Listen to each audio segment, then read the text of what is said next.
And thus began day 2. So today was quite a bit harder.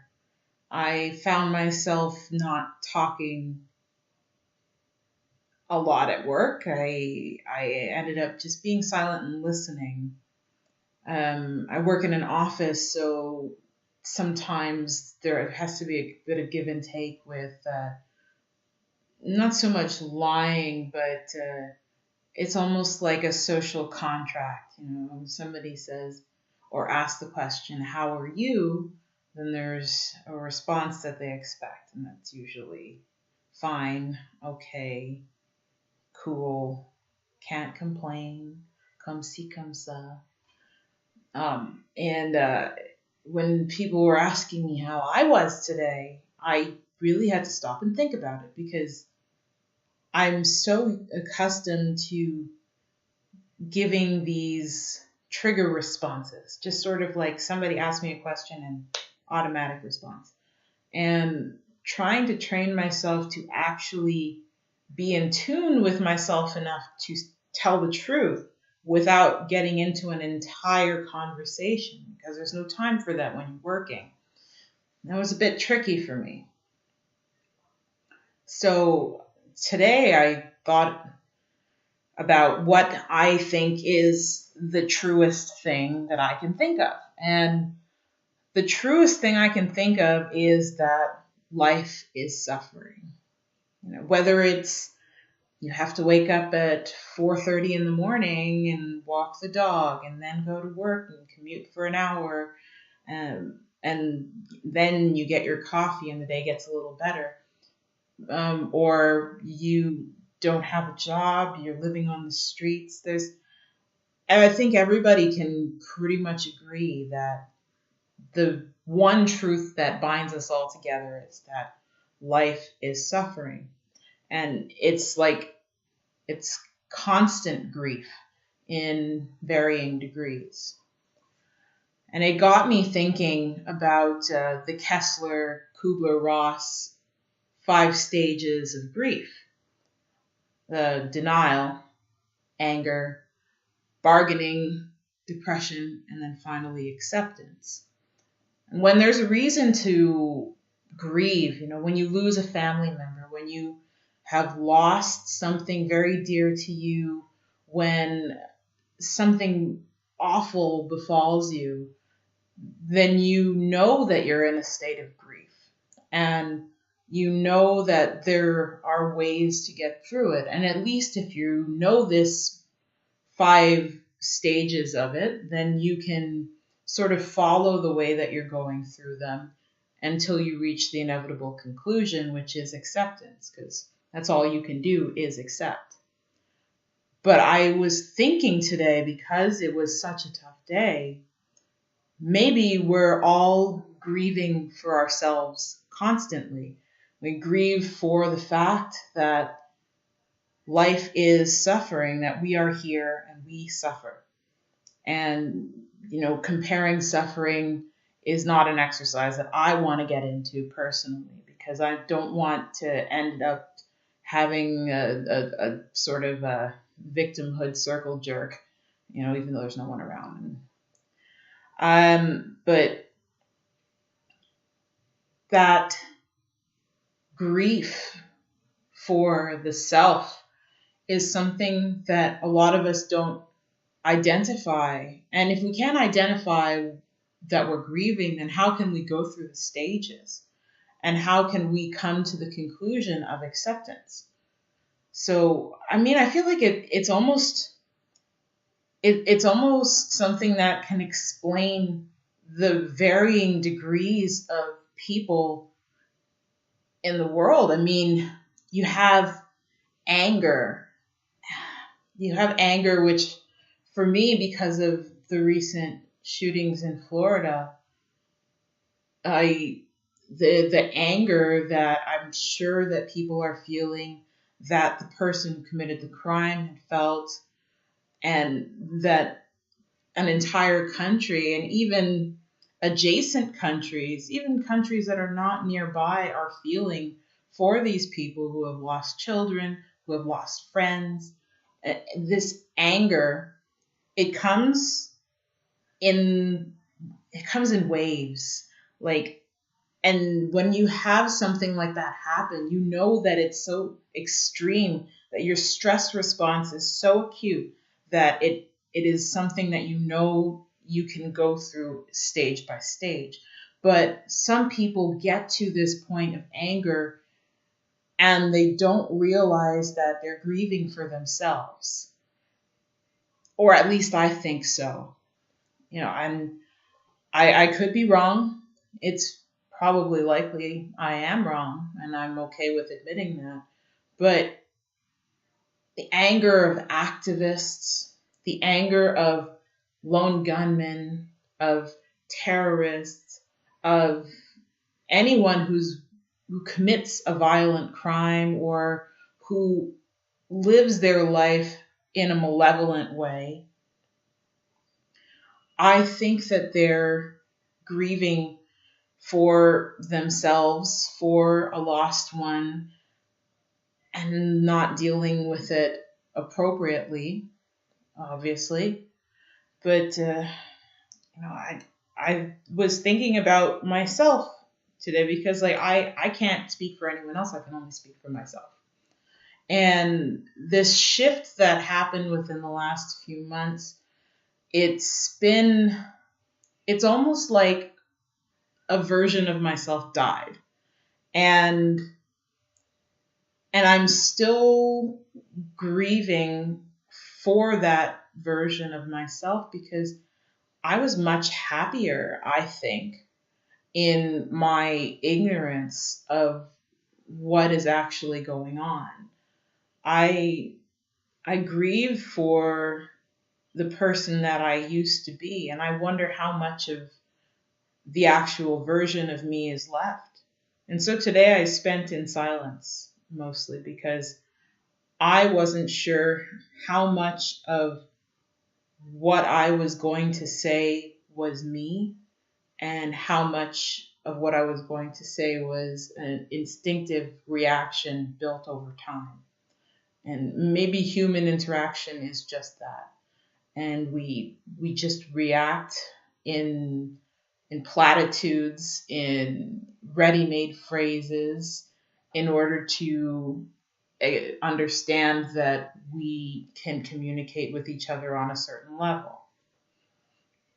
And it got me thinking about immediate action drills. Like, so with weapons, I don't want to talk about guns, but with weapons, if you're on a range and you're firing, and weapon stops, check. You have to check what the stoppage is. And you have to act appropriately based on whether the bolt is partially forward, fully forward. It's a whole thing. It's part of gun safety. It's part of knowing how to shoot.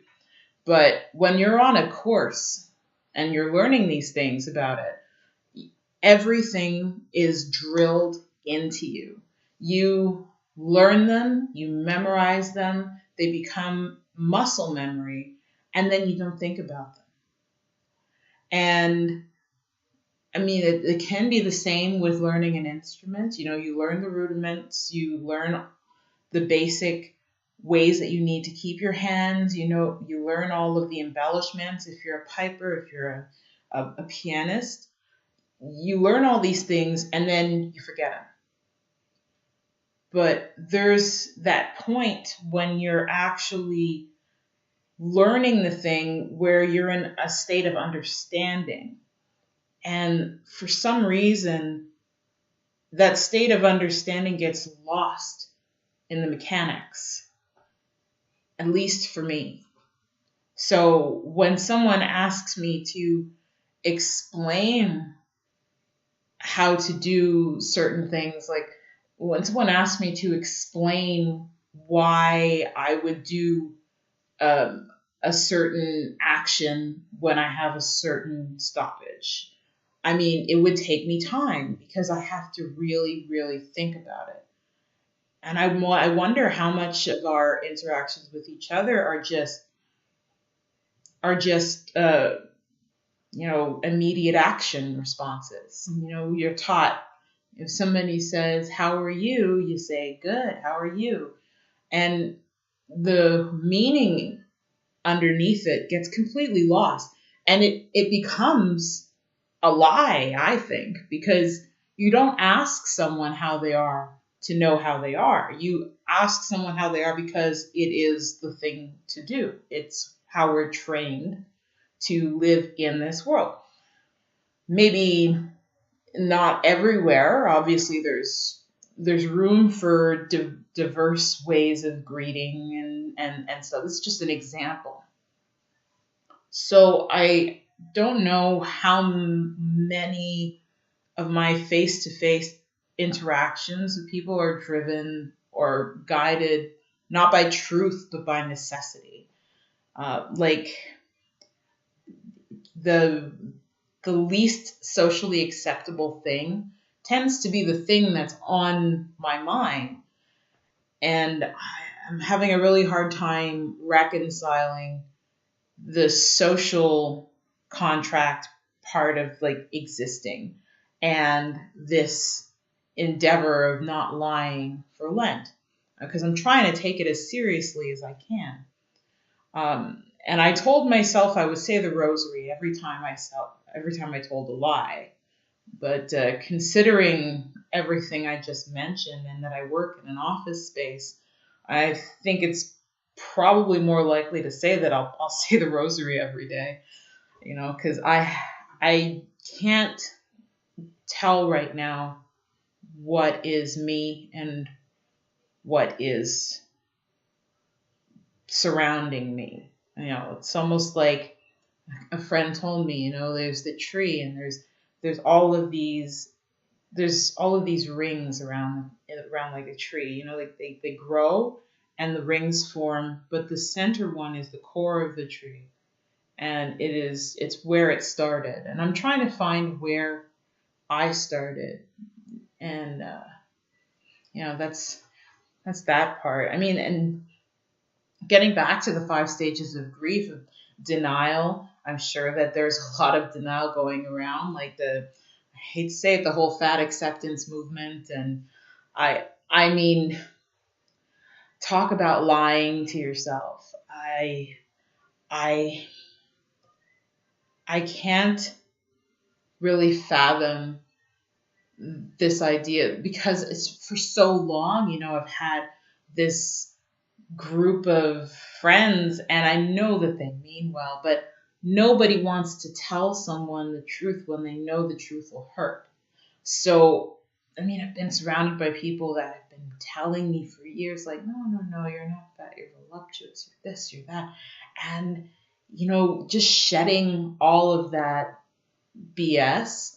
And I love them to death, obviously. I love those people that are telling me these things.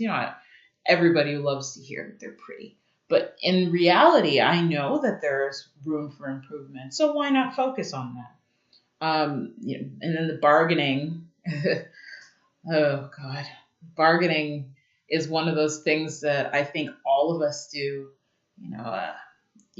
You bargain with yourself, like, I go to the gym, therefore I'm gonna have a donut. But at the end of the day, it doesn't really help you. And depression, I think, is probably the thing that connects most of us, because if it is true that life is suffering, a lot of us will end up in that place of depression, and we don't necessarily follow the stages in order. It's not just denial, anger, bargaining, depression, acceptance. Sometimes people can go from depression to anger and then lash out. Sometimes people can go from anger to depression and then harm themselves. And this grief that we feel every day with every single thing that we have to do. And it's especially difficult when you start taking personal responsibility for your actions, because you realize that a lot of the bad things that are happening to you and a lot of the bad things that have happened to you have been of your own making. And, it's kind of like, it's tough. It's a tough realization. And, It's just something I was thinking about today. At the end of my work day today, we had a seminar on stress management, and the lady that was talking was super animated, and she was really entertaining, very funny.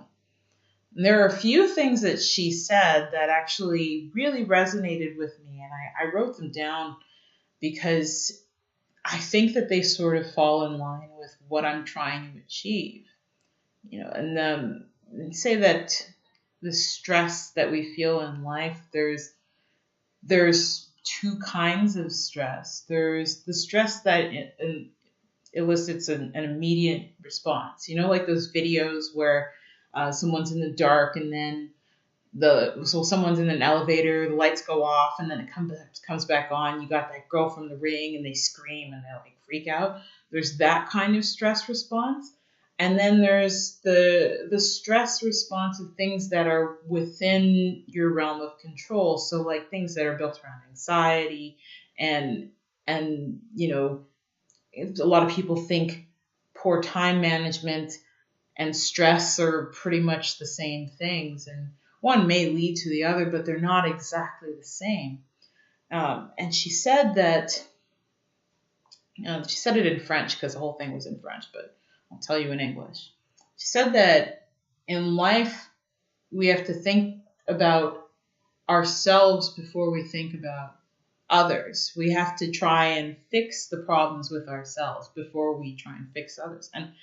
And it's the same thing that the chapter I just read right before this shooting, ironically, was set your house in perfect order before you criticize the world, and then from the 12 Rules for Life by Jordan Peterson. And she said that the stresses of life, you have to take care of yourself first. You have to focus inward, and things around you will fall in place. It's like on an airplane.